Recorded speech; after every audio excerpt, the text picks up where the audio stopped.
All right, here we see this is the Michael Jackson jury. Ladies and gentlemen, this is the group of people you have been hearing about from reporters and analysts and pundits for months now.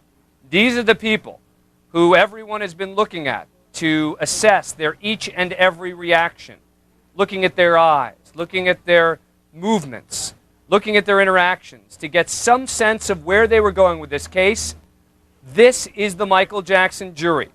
There were 8 women and 4 men on the jury, in addition to the 8 alternates. The alternates did not deliberate this case. It was merely the 12 jurors who did it. Of the 12 who actually served on the jury, 7 have children. The oldest is a 79-year-old grandmother. The youngest is 20 years old. Most of them said they knew something about the case coming into this, although a couple of them said they knew nothing about it, including the jury foreperson. This will be the first time that anyone has heard from this jury as a whole. This coming only minutes after they announced that Michael Jackson is not guilty of all of the charges against him. So remember, 12 of these jurors deliberated the case.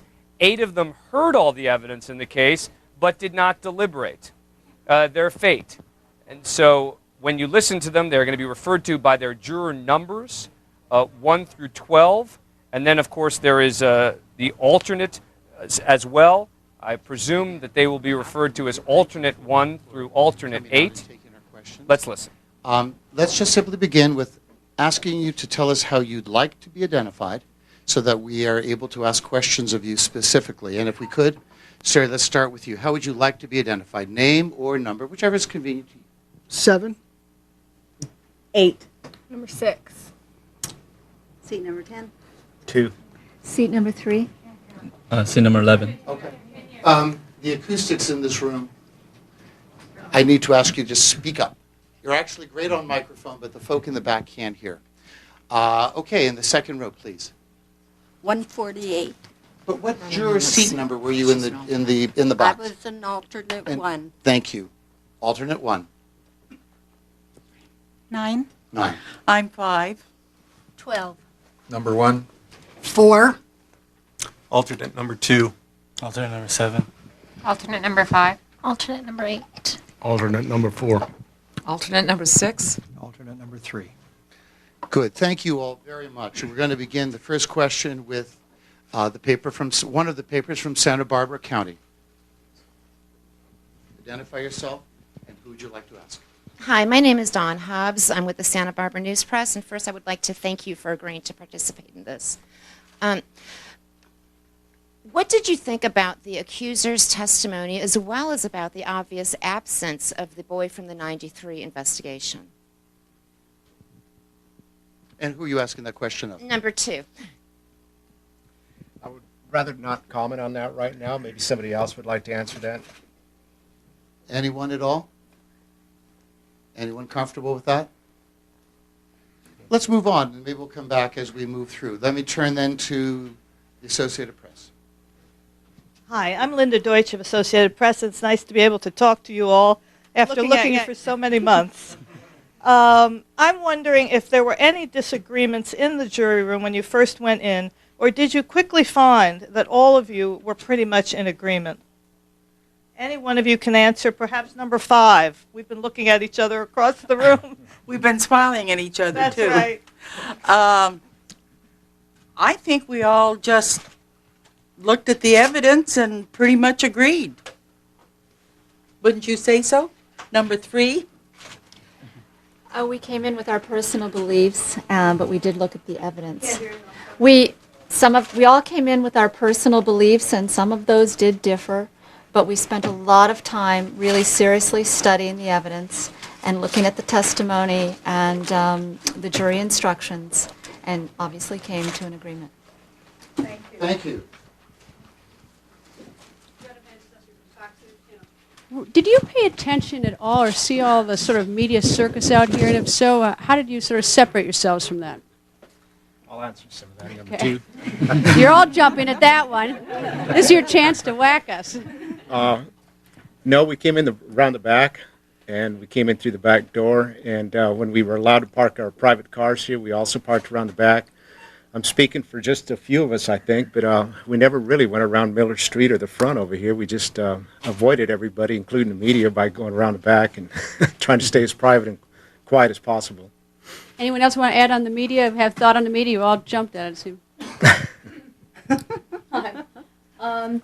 I felt it the first time that I really felt the presence and stuff, I think, was our second day out of jury deliberations when we all walked out to the van together, and seeing all those people on the right of us and on the left of us, it kind of hit you like, oh my God, where'd they all come from? And that, but we could hear, the media going back and forth and everything when we were outside and stuff, but otherwise it didn't really bother us that much at all. Anyone else? Please, sir. I think by the time we got to deliberation, we had all been so conditioned to the media that it didn't make any difference anymore. That was my personal feeling. Good, thank you. Yeah. What number, sir? Just one more time, your number? Number 1. Number 1, thank you. Turning across the aisle. CNN, juror number 1. I know you said in your statement that you meticulously all went through the evidence and that sort of thing, but what stands out in your mind as the most important thing that swayed you, that made you feel it was that you had to vote not guilty in this case?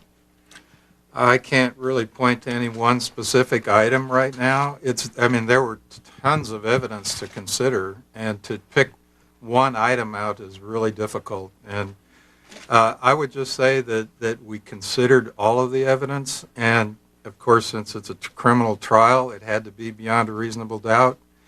And in looking at all of the evidence and not just one specific item, that's the conclusion we arrived at. And I think we really worked hard and were very careful in making that decision. Any testimony, though, that just stood out in your mind that kind of, in your own head, you thought, well, this isn't right. I just can't.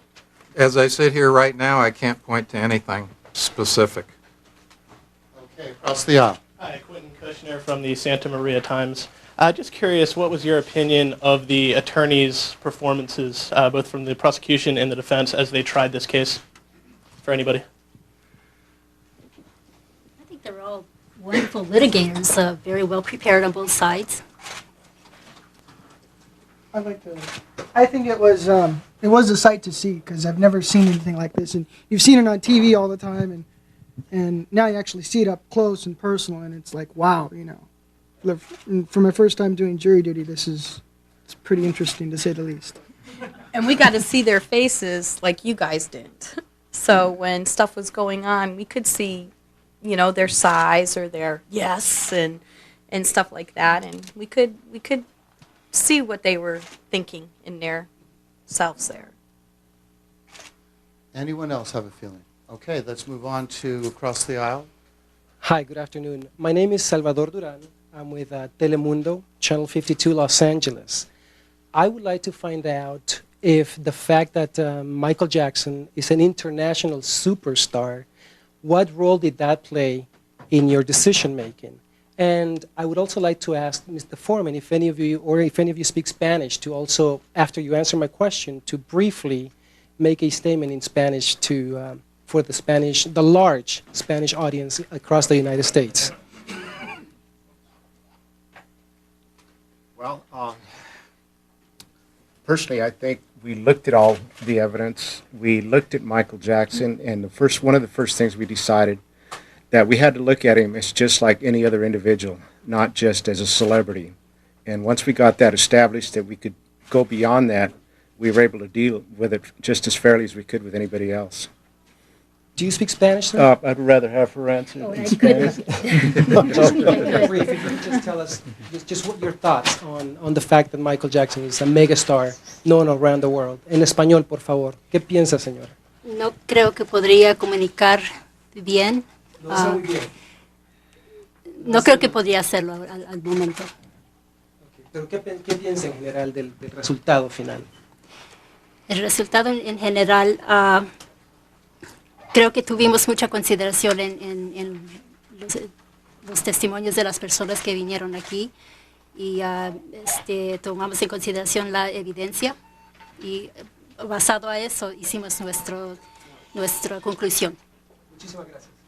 Thank you very much. And going across the way to the I wanted to direct this question mainly to the parents on the jury, somebody with children. And some of the more troubling evidence to many observers was about Mr. Jackson sleeping in bed with children. And I was wondering if you found that troubling or believable, and B, if you would approve if your own children would do such a thing. And were you asking that of, Any parents on the jury? I see you nodding, ma'am. I'd like to ask you. Well, as a parent, it's something that you are constantly, every moment of your day, you're protective over what happens to your children. And I guess I might be speaking maybe for myself and a few others, jurors, that, what mother in her right mind would allow that to happen, or just freely volunteer your child, to sleep with someone, and not just so much Michael Jackson, but any person for that matter. So that's something, that mothers, I think, are naturally concerned with. So did you feel that the mother in the case was at fault rather than Mr. Jackson? I'd like to comment on that, but I believe at this time I probably shouldn't. Okay, that would again for that. Let's move it along. Hi, thanks for all of you to come. My name is Steve Lentz from KFWB Radio. If I could just ask, when the mother, Janet Arvizo, looked at you and said, "It's burned right here in my brain," I can tell you the media kind of laughed. Could I just ask your reaction when you heard, the comment from the mother, when she looked at you directly and talked to you? Are you asking me? Yes, I am. Well, I'm number 10. She said a lot of things that were maybe a little, they came on very strong, and when she said it was something, burned right there, I kind of felt that, she, there was a lot of things probably burned right there, so I don't know how to answer that really. Could we go to the lady behind you there, please? Yeah. I'm number 5. I disliked it intensely when she snapped her fingers at us. That's when I thought, don't snap your fingers at me, lady. Well, number 4, I know. I was very uncomfortable with that. A lot of the witnesses looked over at us from time to time, but then they'd look back, but she didn't take her eyes off of us, so that was a very uncomfortable feeling. Thank you. I know that we're sort of cruising along and are timid. You guys are feeling okay? I just want to touch base with you.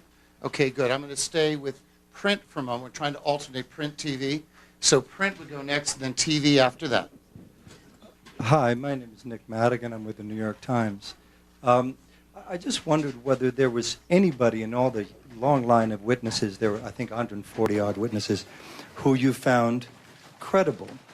And if so, why? Because obviously you found you found him innocent on all counts. So I just wonder whether there was anything that actually rang true, and if so, who and why? And I believe you were interested in talking about that. I'm very comfortable at saying the telephone people were very credible.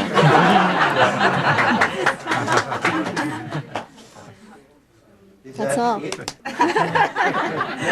Well, is there anyone else who found anyone credible? There were a lot of witnesses. Wait, Jen. Hold on a second. Yeah. The lady in pink. I found Kiki, her testimony, to be credible. Fournier, housekeeper. Also, Jesus. Jesus Salas. His testimony.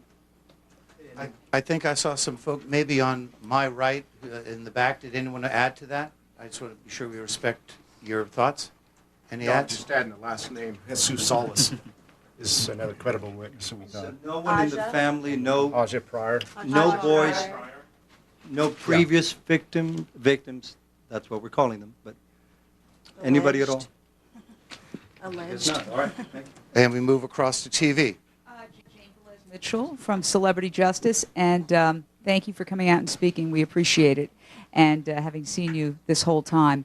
A question, and I think I would start with the juror number 5, the lady back there. A lot of people said the timeline was one of the biggest problems with this case, that the conspiracy had some problems, that the allegations of molestation began 19 days after the cover-up began. What are your thoughts on the timeline, how the prosecution presented that, and some of the things that happened in the interim of that timeline?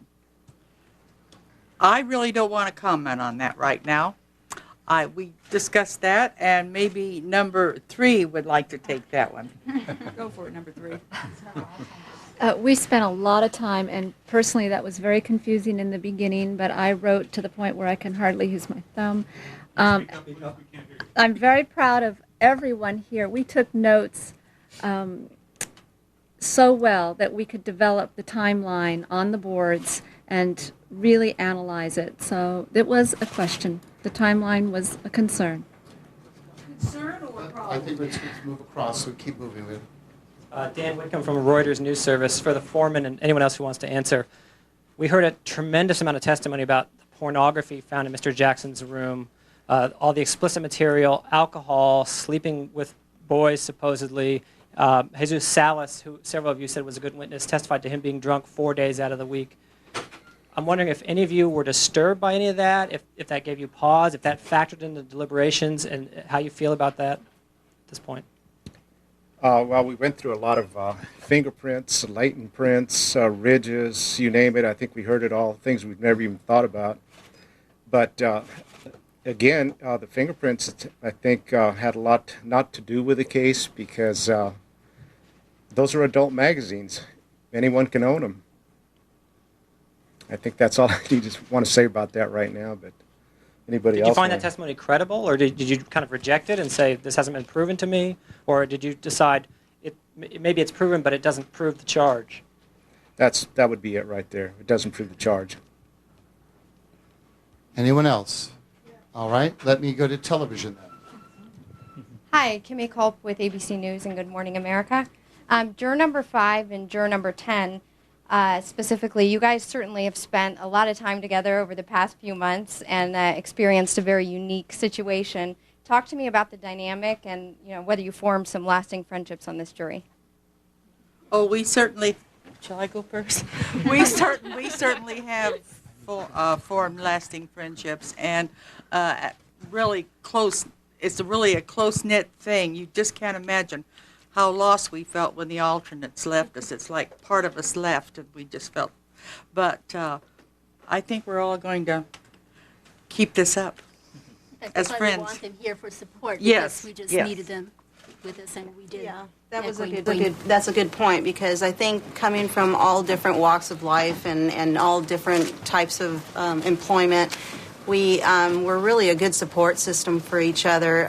We all had different views, of course, but sometimes we found that we had a lot of things in common and that we did think alike. But, of course, when it came to the fine details of things,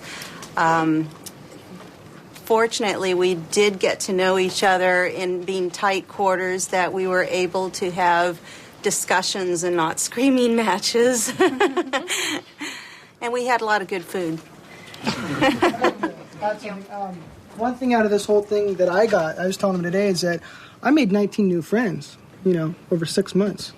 And, I mean, I'm happy about that. I appreciate them all, What? That I made 19 new friends out of this. And I'm glad I got that out of this. I see one. Hold on. Let's come over to you. Over here is the camera. And go ahead, please. And the beauty of that was that we all set the intent to begin with, that we would get along no matter what we decided or what we saw, that we would discuss it and we would keep it cool. And we did. Let me go to a .com. Hi, Roger Friedman from FoxNews.com. Thank you for being here. We could probably keep you here for hours asking you questions, especially the reporters who've been in the courtroom the whole 3 months. We've been staring at you guys. Yeah, but I promise we wouldn't. I wanted to ask you, maybe alternate number 5, because I feel like I was looking at you a lot during the case. 2 questions. One is, did the 1108 stuff mean a lot to you? The Macaulay Culkin, Brett Barnes, Wade Robeson, Jason Francia. Did that really play an impact with you? Because that has not been used much in cases, and it was developed especially for Michael Jackson from 10 years ago. And the other question is, for all of you, you were told by Mesro that the Arvizos were con artists, liars, and thieves. Is that something you thought earlier in the game? Is that something that was going through your head while you were watching them as they came and went, and you heard testimony about them? I just want to say that, as alternates, we took it as serious as being jurors. We, at all times, even in the time waiting when we weren't there, we felt we were there. And everything that we saw was extremely important. Macaulay Culkin was as extremely important as every other piece of evidence that was shown.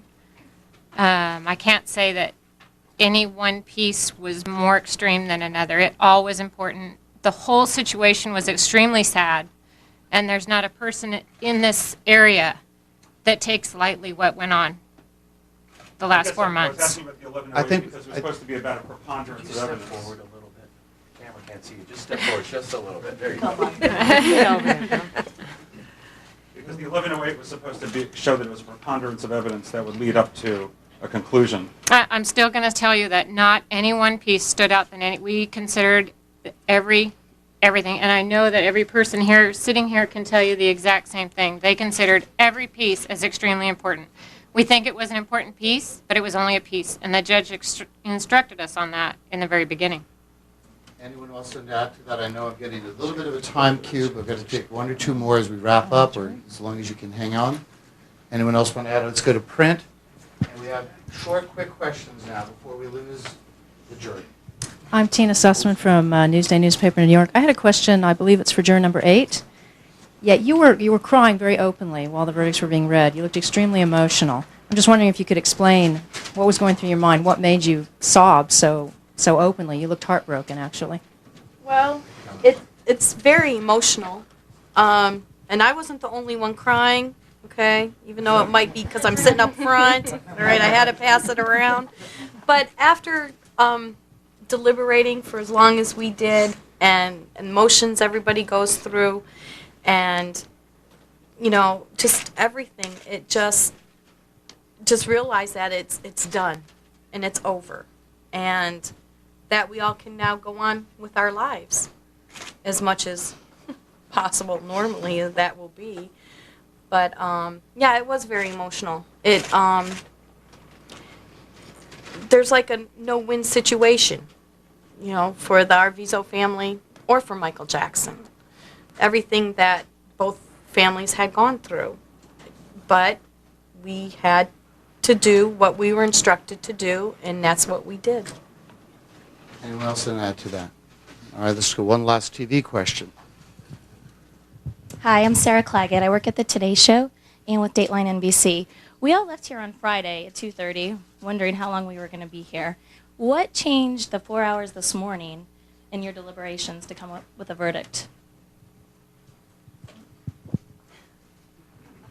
Number 1. I actually didn't believe we'd be finished today.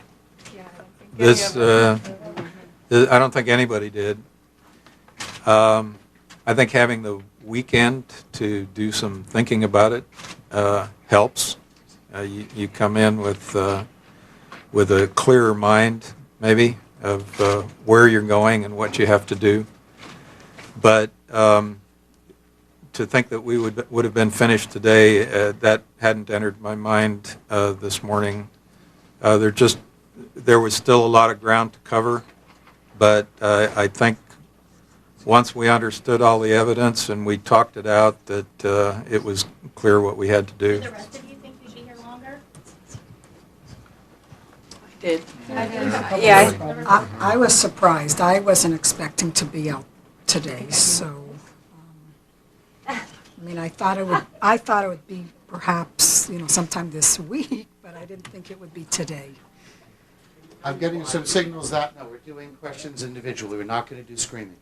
I promised them that. I'm going to hold to that promise. I'm getting signals that you're okay for a little bit more a little bit? Can we ask your indulgence? Can I get you water or anything at all? You're all good? All right, let's stay over here for a moment, then we'll go over there. Thanks for doing this. We saw you all taking meticulous notes, and you did an amazing job. Art Harris with Entertainment Tonight in The Insider. Tom Mesereau said this was about reasonable doubt, and I just wondered if you could explain to us what reasonable doubt you all found. Any of Who would like that? Oh, just a short comment. We had 98 pages of instructions, and we referred to them quite diligently, and we kept going back to it. You know, it has to be beyond a reasonable doubt. Anyone else? Anyone else for that? We actually challenged one another in the deliberation room. I mean, it wasn't, I don't want to give the impression that this was a really slam dunk deal where you just go in to a room and 12 people agree. I don't think 12 people can agree on anything except that the sun might come up tomorrow morning. And beyond that, you got to talk about it. And we did talk about it. We challenged the issues, and we came to the decision that pointed to reasonable doubt. Just some inside information. We did have little jobs for a lot of people. We assigned a scriber for ourselves, so she took notes. We had a timekeeper over here, so he kept us on track. What else am I missing? We had a reader. We had a reader over here. He became our reader. So anytime we wanted to go back to the instructions, the 98 pages, he practically had them memorized. He'd say, "Oh, I know where that is," so he'd go to that page. Believe it or not, we raised our hands to speak. We had a bell if we got out of turn, and that happened. We had a timer once. I didn't go through the up at the board. Timeline lady right here, so And a closet of evidence. I think the closet of evidence really said it all. Every time that we came up to a stopping point, we all had to remind ourselves that we have a closet full of evidence that really made us always come back to the same thing. It was just not enough, you know. And we did look at the gate logs and the telephone logs again. And we put them back where they belonged. Lorna? in order. Yes, Lorna, we put There are lots of people with lots of questions. Let's go to the other side, and we'll just ping back and forth. Go ahead. Yeah, hi, Shayla Bezer with Fox News Channel. Thank you all for coming out to talk to us. Did you, while reviewing the evidence, did you and do you now believe that the family, the accuser's family, were thieves and scam artists that were trying to frame Michael Jackson? Who would like to take that? Anybody?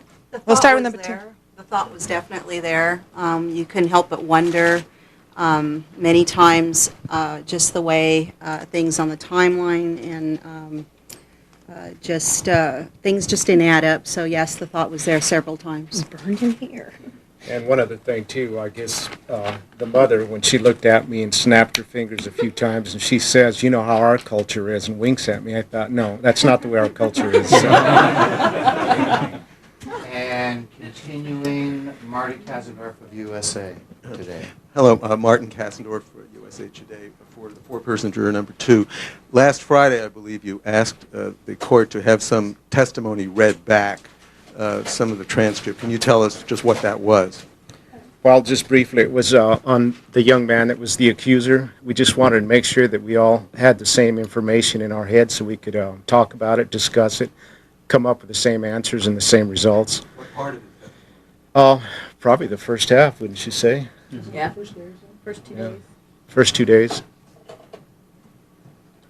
And let's go to print for LA Times, which would be next. Hold on. Give him a microphone. Hi, I'm Stuart Pfeiffer from the Los Angeles Times, and I have 2 questions for juror number 9. Your husband is a television journalist. I know that all of you probably had difficulty with this. I'm wondering how you personally, how difficult it was to not talk to your family and relatives and friends about the case and to avoid the massive amount of information that was out there. And then my second question would be totally unrelated. How many votes did you guys end up taking on the different charges, if you could estimate that? Vote for number 9? Both for number 9. my husband as a reporter, I don't find it difficult at all. Actually, he's very good. I mean, we don't even talk about it. He knows what we both have to do. And the way I figure it out, if I talk to him and if he spread it out, it will be so obvious it came from me, and I wouldn't even think about that. How many votes? I don't know. I don't know. Two. You vote on each count or on all counts? It varied. I don't want to. We don't want to say we took 2 votes and stick to that because we did discuss it thoroughly. I mean, if we weren't sure of something, we would discuss it again. It might be for 2 or 3 hours or the whole day on that one issue. And when we'd vote again, then we felt more comfortable with it. So each count varied as to the number of votes. Let's stay on microphone, otherwise it'll fall apart, we'll lose it. KNX, we'll go to electronic, go there. Okay. Hi, I'm David Singer with KNX News Radio. I have a question for each of you. We all were listening as the judge lifted his order, and you can now read and see about the Jackson case. And I'm wondering, after this many months, if you have any intention of doing that, or if you're completely Jacksoned out at this point. Jacksoned out. I'm Jacksoned out at the moment. I kept all the newspapers, and at some point I would like to go back and look at it, but I think probably, for at least a month, I don't want to see anything. And we'll go just quickly to print now. Frank Swartlow, People Magazine. Janet Arvizo, do you think that she set up this whole sort of scam, conspiracy, whatever, that her kids were lying and she was lying?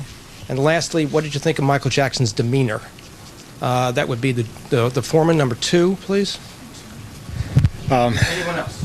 On Jackson's demeanor, I don't know what to say about that, really. We did watch his the way he was sitting there when we could get a glimpse of him, and especially when certain questions were asked, and just for a reaction to see how he was coming across to certain things that were being presented by the witnesses. But Janet Arvizo, maybe somebody else would like to answer that. No comment. We feel sorry. I personally feel that, I don't know, as a mother, to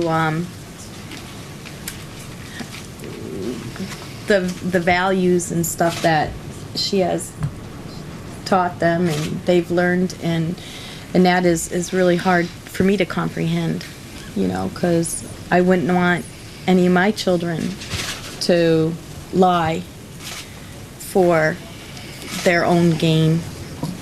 I don't know, it's hard. I think we have stuff over here to the right camera. I was just going to comment on Michael Jackson's demeanor, and from my perspective, where I sat as a juror, I couldn't really see Michael Jackson that much of the time, and even if I had been able to, I probably discounted the fact that he was even in the room for 90% of the time. It was a case where you focus on the witness, you focus on the evidence, and whether it was Michael Jackson sitting there or somebody else, it didn't really affect me much while we were in the courtroom. I know that Juror 4 had raised her hand as well. The only thing I have to say about the Arvizo family is, I felt that there was enough reasonable doubt there. Thank you very much. Let's go to TV and, all right, KEYT show. John Palminteri with KEYT in Santa Barbara. Thank you very much for speaking to us. The district attorney said he thought the case actually went a little bit fast. This is for any of you. Did you think that you needed more information, that you were going to get more information, or did you at some point say, we've heard enough, we can make up our decisions, they're just grinding our way or bringing out more people, that we don't need any more of this, that we've heard enough? Or did you think that we were going to have several more weeks of testimony? Go ahead, somebody. Did it go fast for you? I felt like we were really left in the dark about some things, and questions weren't answered, but we had to make do with what we had and the evidence that was given to us, and we did it. Were there some questions that you were left in the dark on that you want to tell us about? No, I don't wish to share them right now. And no, it did not go fast. That is far from a good Did statement. you expect more information? Did you? We expected probably better evidence, something that was a little more convincing, and it just wasn't there. It just wasn't there. There was times when some things would be brought up, and I'm speaking personally for myself, that present certain evidence, and you think, okay, come on, give us a little bit more, and we'll go with you on this one, or we'll think about this. But then they'd cut it off, and you think, okay, now what? Somebody else going to present this later? Sometimes that wouldn't happen. I'm trying to catch timekeepers. I think we're okay, and again, yes from a few. So I know we. Oh, you wanted to answer, sir. I'm so sorry. I was just going to comment too. I think in a case like this, you're hoping that maybe you can find a smoking gun or something that you can grab onto that says absolutely one way or another. And in this case, we had difficulty in finding that. So by the law, you can only rule in one direction. I'm going to stay on this side for a print and a TV, then we'll bounce over to the other. We just did electronics, so we'll go to print. Hello, it's Emily Smith from The Sun. Thanks for agreeing to speak to us. Can I ask any member of the jury how you viewed the Martin Bashir documentary, Living with Michael Jackson, as a piece of evidence? Well, we were specifically instructed on how to take that, and that's what we followed. Can you give any more amplification to that last answer, perhaps? There were just certain passages that we were to take, not for the truth of the matter, and that's what we did. We realized that it stirred things up, and we were actually trying to grasp, the reality of, what it had done to everybody's lives, and I guess we were trying to put it in perspective, but, us being just ordinary people, I guess we just couldn't really quite figure it out, but sure, it made a big impact, and so I think that was part of our process, was to try and figure out, too, how this affected, everybody's lives when the pot started to get stirred. Thank you. Oh, we have a question in the back. Yeah, I think we were required to look at some very specific counts in this case, some specific charges, and one of those charges wasn't that Michael Jackson was guilty of sleeping with boys or that he was guilty of having adult material in his home. Those weren't the charges in the case. They were all evidence that could point one direction or the other, but when it came right down to it, we were required to make our decision as to reasonable doubt based on the 10 counts. And I think we did a good job on doing that. Okay, let's go to electronic. Hi, I'm Robin Singer with CBS Network News, The Early Show in 48 Hours. And I know we all keep saying thank you, but it's because we really appreciate your time and coming here before us. My question is, I hate to throw it out to everyone, but I'm curious, did your image of Michael Jackson change as now you've come away from this experience? And who are you asking that of? Okay, no one's jumping. Sir? Not really. I just looked at him the same as I did prior to the case. And I was just, okay, it's just someone else. Okay, he's a superstar, but he's someone else, just like anyone else who deserves a fair trial. Yeah. I think during this trial, it's made me realize that even though he is a superstar, he's a human. And watching him throughout this trial, he, to me, is just a normal person. I mean, with everything. It's not like he's way up here and everybody else is down there. It's not like that. He'd be some person that you could walk up on the street. I could say, hey, what's up? I mean, it made him real in my eyes. And I think we are moving more to the right. Yeah, I have to admit that I had some very strong personal feelings in this case, and I still have some strong personal feelings. But we're not looking at a decision based on personal feelings about Michael Jackson or anybody else. We're basing our verdict and everything else on the 10 counts that we were asked to look at. Anything beyond that is just personal feelings, and we all have personal feelings. I have my own. Have I left feeling any differently about Michael Jackson. I'm not sure I feel any differently than I did before, but I do have, some views that don't have anything to do with the charges that were made in this case. I'm getting the time cue, so let's take one last question because I've gotten the cue from the jurors that I promised to respect that it's on that side over there. Go. Andrew Goldberg from the Smoking Gun website. In the 6 days that you deliberated, the conspiracy charge, was that one of the first things that you took up, and how long did it take to work through the conspiracy and dismiss it? That's what we started with. I'll just say briefly, I'll just say that we started with the conspiracy, then we read the directions, we read all this and that and the other, we discussed it. We couldn't get anywhere past that, so we went ahead and tabled it. We talked about other things, and that's the last thing we came back to. Let me just ask maybe to actually, if I might just start at the far left end, and just ask you all, perhaps in closing, how that you've spent 5.5, 6 months doing this. Give us some thoughts about how you're going to start to decompress, or what the first sorts of things you want to do as you come out of this experience. And we'll just work our way through. If you would just begin by telling us your number, kind of a closing thought, if you will. Just share as you're getting ready to leave and finish this experience. What's going through your mind? Just start here. I'm number 7, and sleep is a big thing. I've lost a lot of sleep over this, and I think all of us have. And so it's going to take a couple days because your brain's kind of in a mode where there's an alarm that you don't even set, but there's one in your head that goes off every morning at a certain time. And yeah, I think that's one of the big things I'm going to like. But I mean, just getting back to everyday routine, that's going to be a little different, but it's worth it. Thank you for sharing that. Let's just move to the right. I'm number 8. Right? 8. You're next to me. I'm next to him. Number 8. I'm going to take it easy for a while. I'm moving out of the state.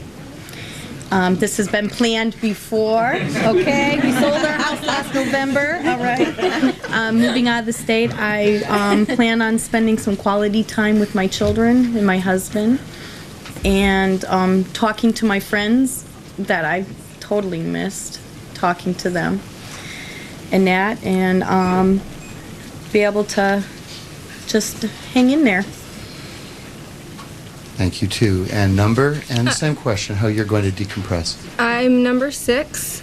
I think we all really secluded ourselves away from everything throughout the 4, 5, 6 months, however long it's been, and I would like to get away right now and continue doing that. And moving along, perhaps also as parents, how you're going to look at what are you going to take from this? Number 10, sleep definitely. I think I've been sleeping half as much as I'd like to sleep. But just being able to now just relax and be able to just like enjoy a glass of wine and just shut your mind down for a little while, because it seems like it just keeps going and going. And the stress level was really high, and it's hard to be able to just be in a room with people and not have your mind wander back to the things that you were worried about the night before. So yeah, decompressing, definitely just being able to go back to, I guess, having a normal life, what we're used to doing. Thank you. And eating. Number 2, I think I got acquainted with Rolaids, Pepto-Bismol, you name it. I think it's. We had sold our house originally, and then I got summons to report for jury duty, and it just went from there. But like she said, and so many others, lack of sleep, probably 3-4 hours of sleep a night. You wake up and it's on your mind constantly. You wonder what you're doing, why you're here. How did I get myself caught up in this whole thing? And it hasn't been easy. My wife says I don't smile anymore, so maybe that'll come back. But I hope so. Chair number 3, I'm just so happy and thrilled to be a part of 12 and or 20 people that were really open-minded and willing to look at all the evidence. And my hope is that the world has confidence in us because we took this as seriously as we've taken anything in our life. Thank you for sharing that too. Mr. Timekeeper. As for me, juror number 11. For me being the youngest juror, first of all, for me being the youngest juror, it's going to be a good experience for me. And I've been the quiet one actually throughout the whole group, but I haven't told anybody, but like how Mikey said as a juror, he said that 19 new friends. So and as for me, a lot of sleep, just like everyone says, but it's been a good experience for me. A lot of sleep though. And number 4. I'm number 4, and I'm going to hide in my room and not answer the door or the telephone. Just so you all know. Don't call. I think that's duly noted for number 4. Moving next. Well, I'm juror number 1, and I guess if anybody's going to complain about being here a long time, I guess I should be the one that's complaining because I've been up here the longest. But, I will go back and I'll reintroduce myself to my boss and start a regular life. But, it's really not just about me or each one of the individual jurors when we're up here. Everybody who's in contact with you has some sort of an effect from my serving on this jury, and it's been difficult. There've been good times and difficult times, but it's a rough thing to go through, and I hope people realize that that this is not an easy job. It's not an easy thing to do, and that there's a lot of talk out there about, well, okay, when you're selected for a jury, the first thing you do is try to figure out how you're going to get out of serving. Well, this has been a learning experience for me. It's been helpful in a lot of ways, and I appreciate having the opportunity of doing that. Thank you very much. I'm number 12, and I'm just looking forward to normalcy. After sleeping for a week, I may go to work. I miss them. But like number 4, my phone's going to be off the hook for a while, and I may take a little trip. All right, and moving across. I'm number 5, and Monday night's my good night because I play bridge, and I'm going to go play bridge tonight and forget all about this. And then in the morning, when I get to sleep to 7 o'clock, I'm going to get up and head for Sacramento and 4 wonderful little great-grandchildren. That makes it all worthwhile. We wish you a pleasant trip. Thank you. And we'll move next.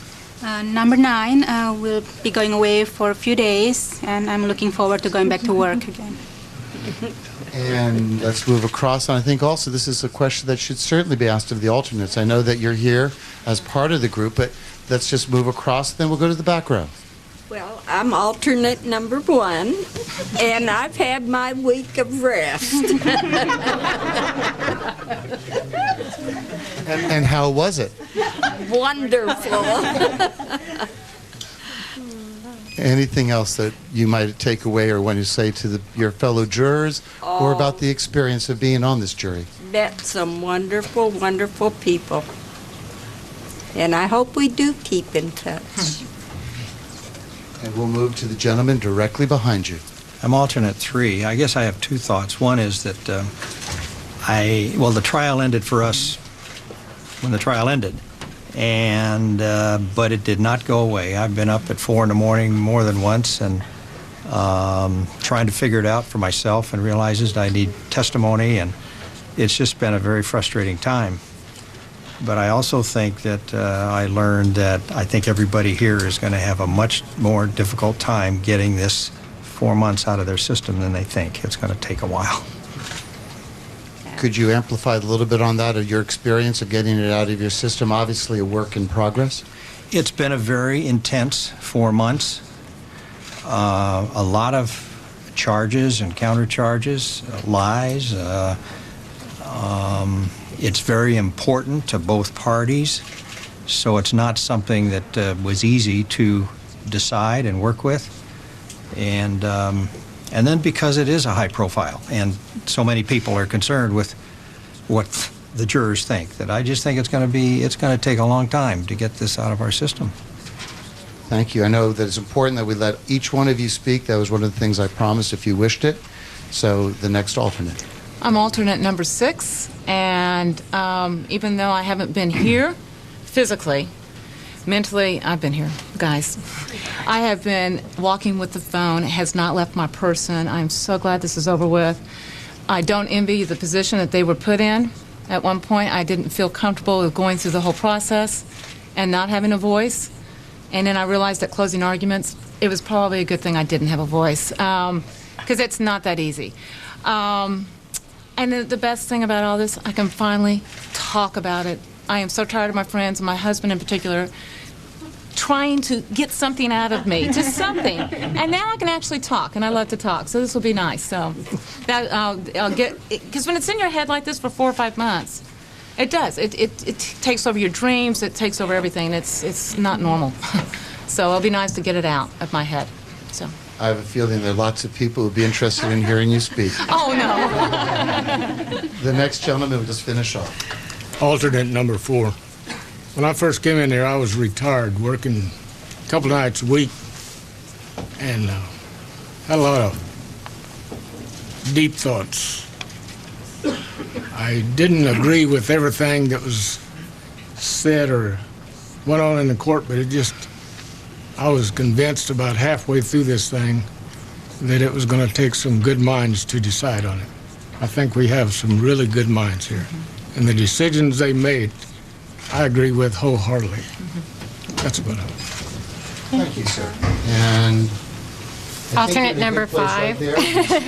Nice. Alternate number 5. I just want, when we left, and people were already approaching us wanting to know what we thought or what was going to be the answer, and all I could say is I am so proud to live here, because in leaving here on Friday, I knew whatever the answer was, it was going to be the right decision. That these people here are all good people. Thank you. And I'm just going to ask you to step a little, so that's perfect. Nope. And if you'll move this way, and we're good to go. Thank you so much. I'm alternate number 7, and what I'm going to do after this trial is go back to school and work again. That's it. And it looks like we have closing. Yeah, we do. Oh, great. I'm alternate number 2. It's been a very good experience for me. I made good friends. I'm sure it was very tough for them to make a decision either way. So I hope you guys respect their feelings. I'm sure they're not going to be over it for a while, so, they had it harder than we did because they had to make that decision. And I also like to say that Bailiff Leslie and Bailiff Freddie and Daryl Parker made it an experience, that was tolerable. So. Is there any? I see a couple of last. I would never want to cut you off. So why don't we begin with you, because the camera's on you. I'd like to say something about Judge Melville. He was fantastic.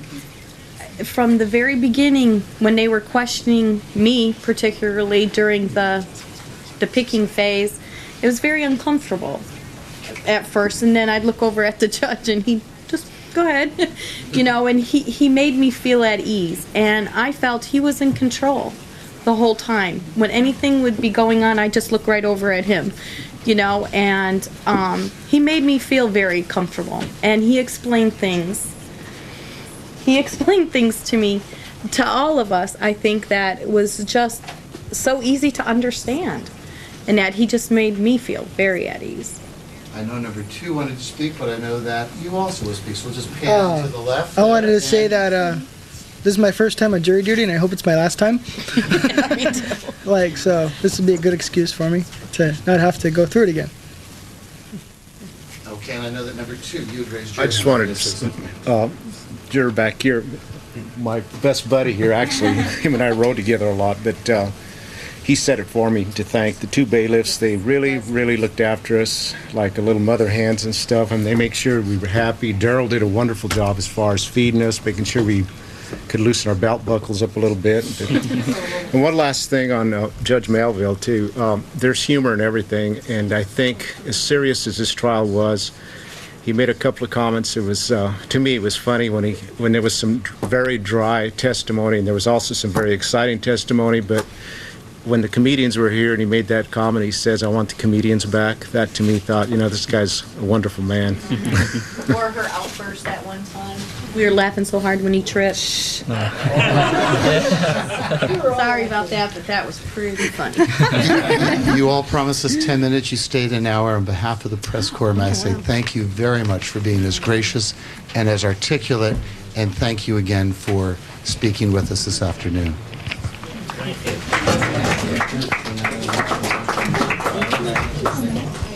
Okay, my butt's used to